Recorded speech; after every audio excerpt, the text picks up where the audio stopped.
Hey, what up, guys? Welcome back to Metaphobia. We are on part 3. We just helped this dude get his medicine, and now we are going to dive a little deeper into the mystery of what happened to the most boring man in the world's father.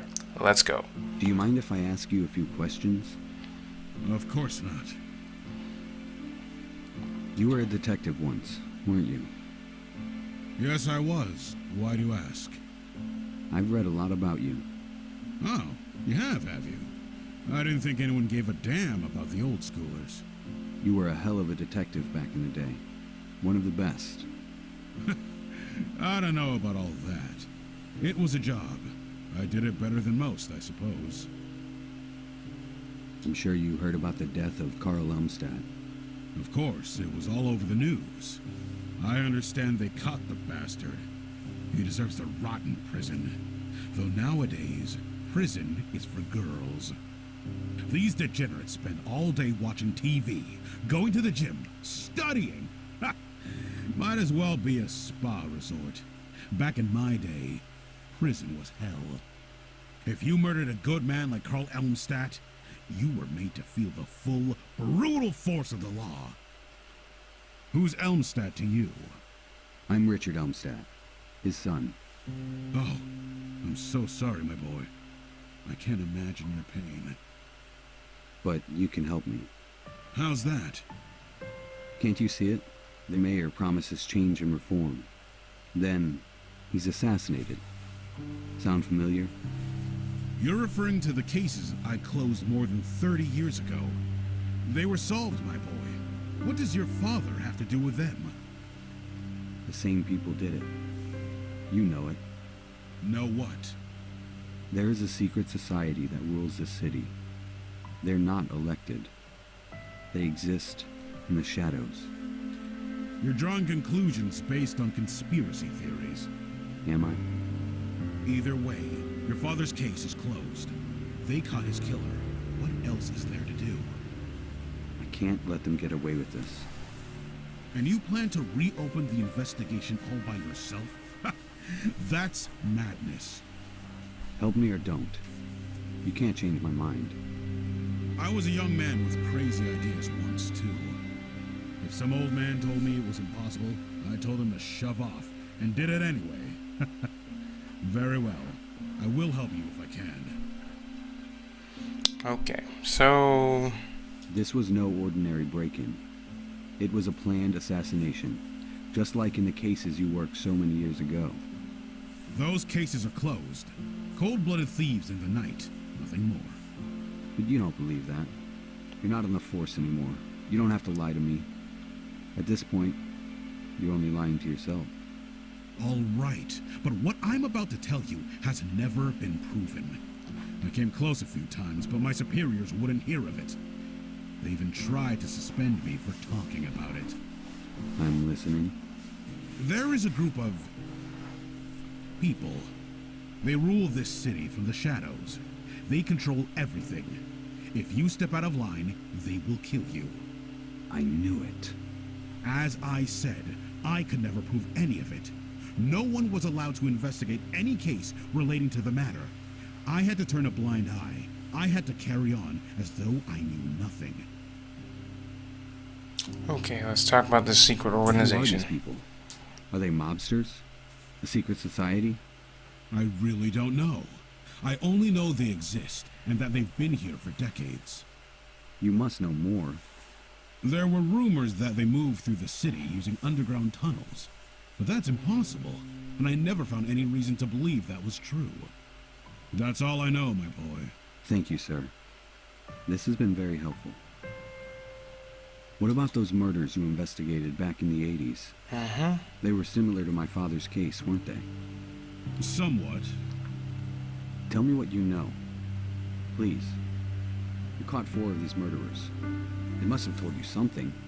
No one said anything. Most of them died before I had the chance to question them. I believe there is only one still alive, but... What? It's pointless to speak to him. Why? Who is he? His name is Michael Coltrane, but everyone just calls him Crazy Mike. Spends all day rambling about aliens or monsters or some nonsense like that. After we arrested him, we had him institutionalized. Crazy Mike. Tell us a little bit more about Crazy Mike. What can you tell me about this Crazy Mike? He was once a very talented assassin. Killed a lot of politicians across South America and Europe in the 80s. His psychiatrist claims he had an epiphany. He suddenly realized the horrors of his profession, and snap! He couldn't take the guilt. He went insane. Is he still in the same prison hospital? As far as I know. Why? I want to talk to him. And what do you plan to do? Kick down the door and demand to question a lunatic? They'll lock you up with him. You can't just visit a place like that. And even if you do see him, he won't tell you a thing. I can still picture the crazy look in his eyes when we busted his apartment. And the smell! He hadn't gotten up off the floor in a week. Pissed all over himself. Couldn't even speak except for some gibberish about the monsters. He was terrified. We never could get a confession out of him. Couldn't even get him to say a proper sentence. I can't imagine they cured him in that hospital. Still, I need to speak to him. It could help me a lot. You can try, but I wouldn't if I were you. I appreciate your help. Of course. Alright, so that's all we got. Old men tend to be rather protective of their liquor cabinets. I shouldn't touch that. That's fine, let's get out of here. Thank you for your time, sir. I'll let you be now. No trouble at all. It was a pleasure to meet you, Richard. Good luck with your investigation. And thanks again for helping me. You're a good man. Don't mention it. Good, but very boring. Okay, let's go to the next location.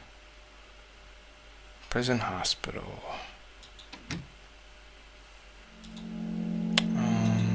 This will probably work. Can you tell me anything about this? No, can't say that I do. Okay, well, let's talk. Hello, officer. Good afternoon, sir. Can I help you? I'm here to visit Michael Coltrane. And you are? A friend of his. Mr. Coltrane is not allowed visitors. There's been a court order. I really need to see him. It's urgent. No exceptions, sir. The only people allowed to see him are his doctors and those with explicit permission from the court. They cannot let you in. I see. What a coincidence. I happen to... Oh, shoot. Was this the doctor pass? It's not the doctor pass. Shoot. What if I show a prescription? I forgot how to do this part. Can you tell me anything about this? No, can't say that I do. Okay.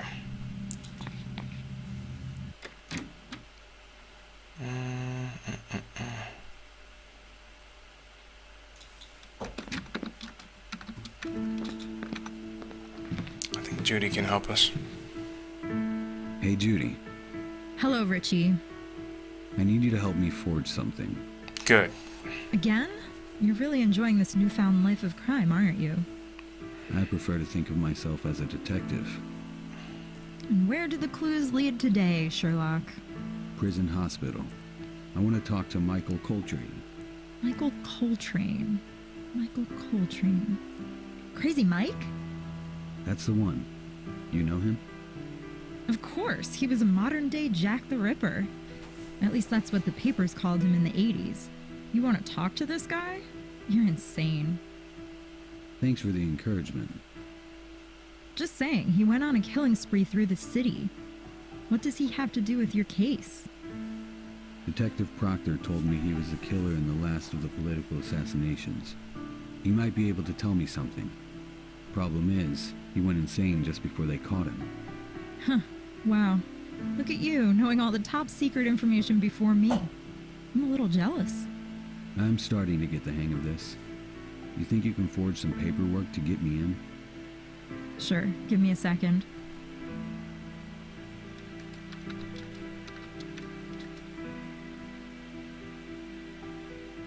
This should get you access to most of the prison wing. It's a clearance pass for a visiting psychiatrist. The guard won't look twice at it. Just don't forget, your name is Dr. Frank Villarmo. You're my hero, Judy. What would I do without you? You know, not many people would help someone like me. Not after I left everyone I love. After I left you. Richard, I don't know if I can ever forgive you.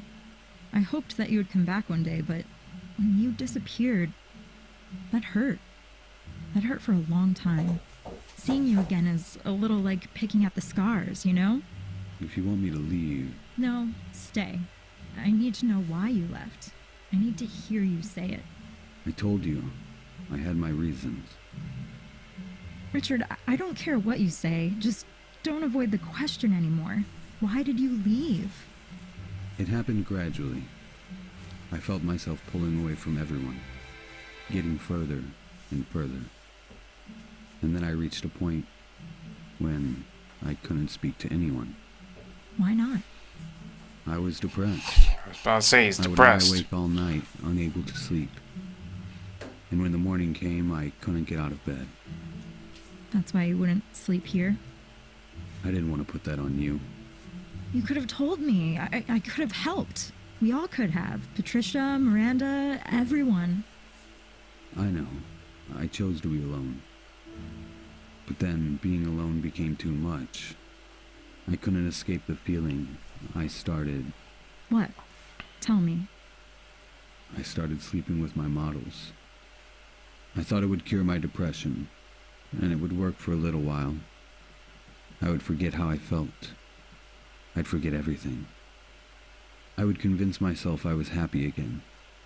But before the night was over, everything would come crashing down on me again.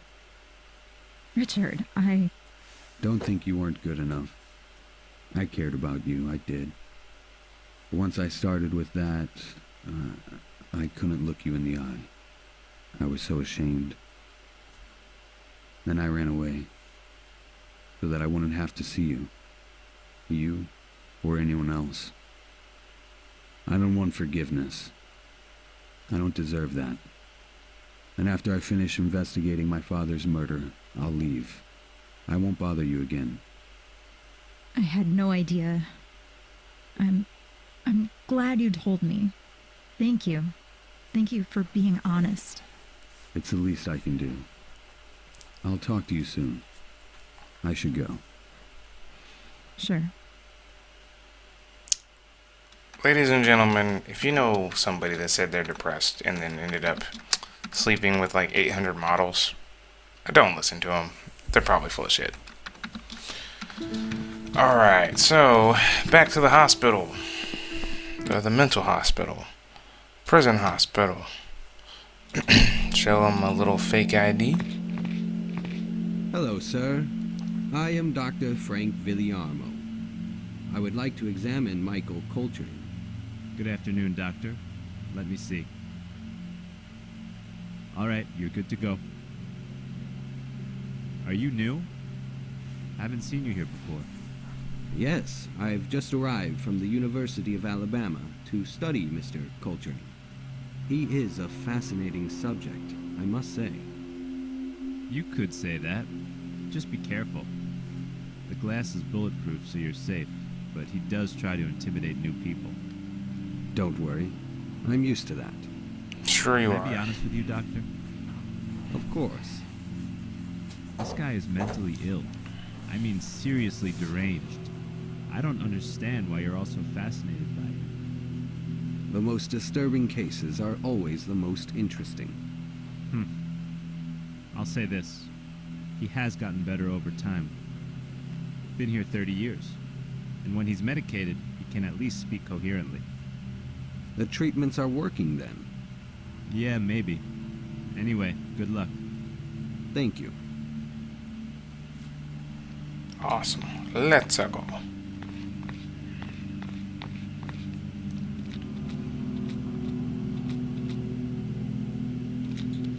Hello there. Hello?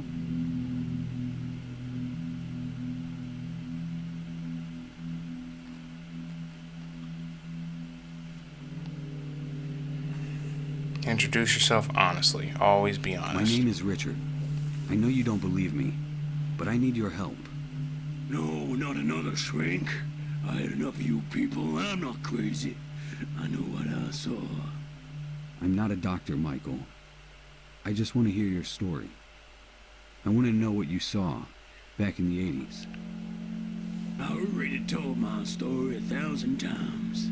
They got it on tape and everything. Ask one of your shrink friends to play it for you. I told you, Michael, I'm not a doctor. Yeah, right.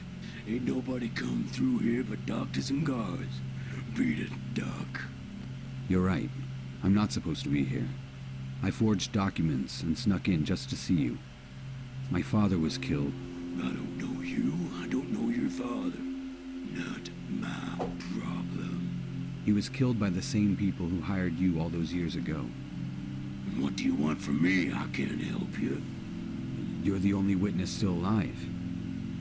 You think I know something? Yeah, we know you know Something something. happened to you.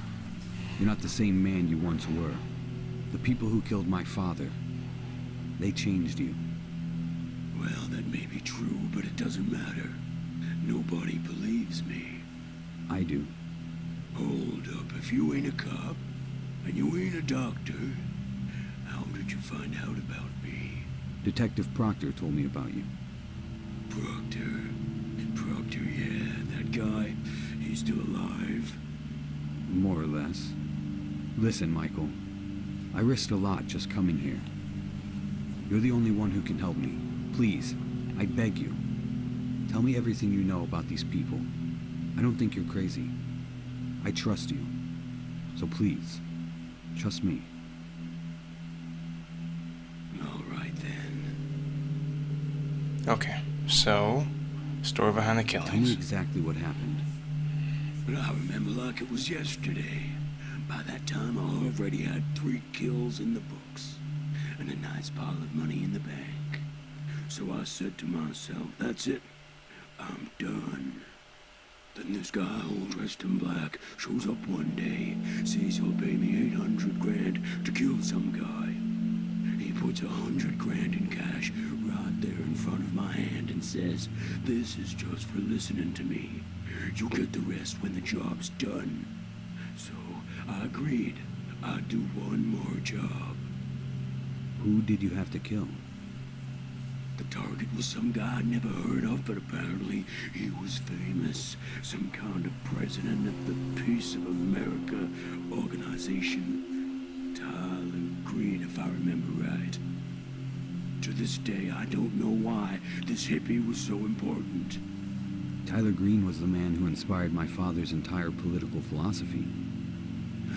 The pieces started to fall together. So I did the job. The guy in black said to meet him in this shack way out on the outskirts of the city. He asked for pictures, for proof. Oh God, no, not again. What's wrong? I'll see it again. No, get out of my head. Michael, look at me. Oh, I'm sorry. Sometimes I have these seizures, as the shrinks call them. Are you okay to keep talking? Sure, where was I? Oh yeah, the guy in black says how satisfied they are with my work. Says they got my money right there. But first, he wants to sit and talk. He says they want me to work for them full time, but doesn't say who they are. By this point, I don't really care. Mafia, CIA, the Russians, whatever. I just wanted to get my money and get out of there. And then it happened. The room was quiet. Kinda like this room right now. But then it got too quiet. No sound at all. He started talking again, but his mouth was closed. What do you mean? God help me, I never experienced anything like it. He told me they needed me. They wanted me to be one of them. Who were they? I don't know, he just kept sending his thoughts to my head, and I heard every word just as I can hear you now. But that wasn't the worst of it. Someone else was talking. At first I thought they were in the room too, but there was nobody there. He spoke to me. He tried to convince me. He showed me pictures in my head. He showed me their incredible wealth, the power they had. He showed me how they control the world. I saw it all with my head, as if I'd experienced it myself. Like a memory, these people are not from this world. They're monsters, aliens from another planet. I started screaming. I left the money on the table and ran. And the whole time I was running, I could hear the voices in my head. The voices started speaking some nonsense language, whispering like they were right next to me. I went back to my apartment and lay on the floor for what must have been days. Do you still hear them, Michael? I heard them for a week or two after that. Then all of a sudden they stopped. But sometimes... What? Sometimes I see things. What things? Things not of this world. We are slaves, Richard. I don't want to live like this anymore. I don't want to see these things. I envy those I killed. Living in this hell is my true punishment. Don't worry, Michael. Everything will be all right. You don't know how often I hear that phrase. It's never gonna be all right. Never. Not as long as they exist. He may be hiding something important. I should check out Coltrane's apartment in case there's any evidence left behind. That is, if the apartment still exists. True. Okay. So, I think that's it. We could admire his work and talk more, but I don't think it gives us much information. You've been locked away a long time, so you probably don't know. But you're kind of famous. You were one of the best at your job. Some might even say you were a legend. Me? A legend, really? Look, I don't condone what you did, but I am impressed you managed to get so close to so many important people. Politicians, world leaders. It's not easy. I was good, wasn't I? But I hated every second of it. So why did you do it? The money, why else? 800,000 to kill one guy? People on the street kill for a few dollars. I thought of myself as a higher class of killer. But a legend? No, I never thought I'd be a legend. That's it for now. Alright, cool. That's the whole conversation. So now we need to go raid his apartment, wherever that is.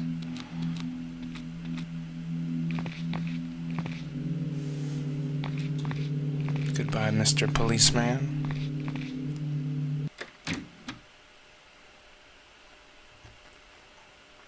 Judy should know where it is.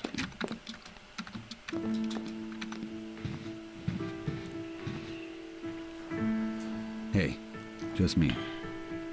Make it fast, Richie. I'm a little busy at the moment. How did it go? Were you able to talk to him? A little. Was he totally out of his mind? He was calm for the most part. Must be heavily medicated. But he told me some interesting stuff. He claims he was working for this secret society. I want to look through his old apartment. There might be some clues left behind. I'm sure the police cleaned the place out. Who knows if it's even there anymore? I still want to check it out. Can you find the address? Can Pavarotti sing? Count to 10 and I'll have it. Okay, let's see. Got it. Michael Coltrane, last known address 952 Lincoln Avenue. Now let's see if it's still standing. You're in luck. Nobody's touched the place since 1978. And no new tenants since Crazy Mike. I guess nobody wants to sleep in Jack the Ripper's old bedroom. All the same, be careful. That's a rough neighborhood.